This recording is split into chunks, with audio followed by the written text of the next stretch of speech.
Hey fellow Toyota enthusiasts, welcome back to I Need a Bigger Garage, Please and Now. So another installment into the ongoing Latte Roku build, my 1985 Toyota Corolla SR5 E86 with a 1UZ swap. I got a cool new part that I wanted to show you guys how to install real quick. I bought it on 1UZtech.com. Let me show you what I got here. It is a FUBAR Racing adjustable tensioner for the 1UZ. FUBAR Racing is out of the Netherlands, I believe. Not 100% sure on that, I forgot, but it's fine. Basically, this pulley goes over here, excuse the mess, and replaces one of the alternator brackets, and I believe maybe the power steering. Not really sure. I mean, basically, if you're running no AC, no power steering, you need an idler because there's no way to really put a belt here and tension it. Because if you just put like the tightest belt possible, it won't work. I did a lot of research online, looking up different belts. There's like a flexible Gates belt, and I tried that, but again, you know, you want some sort of expansion and tension on a belt, because if not, it'll just damage something or damage itself and pop off, and really don't want that, especially going to the alternator. So yeah, I'm gonna show you a little bit more about this tensioner. Clear up some space here. Don't mind this interior fuzz with the mess of tools that I keep leaving around.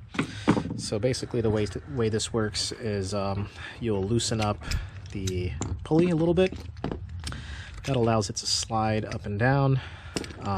You use this bolt here to increase the tension once it's installed. So I did like a test fit real quick because I had the wrong belt. So I used a 6PK 760, so 760 millimeter belt. Problem with that is that it was too short. So if you have a newer 1UZ from like, I believe 93 and up, you might be able to use this one. What I had to get was a slightly larger Continental belt, 6PK 780, and I'll just show you guys how I got it done.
tensioner properly installed, and I'm still not starting the engine.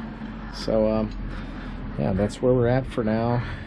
Next time I should be doing some interior bits. I'm looking at getting these valve covers painted, replacing whatever seals are on there needs to be replaced, getting the intake holes sorted, and basically getting this baby out for wiring. So once again, thank you for watching. Please like, comment, subscribe, let me know what you thought about the video and what else you'd like to see from this car, and you know, my EP82 or any other type of Toyota coverage. See you guys next time. Peace.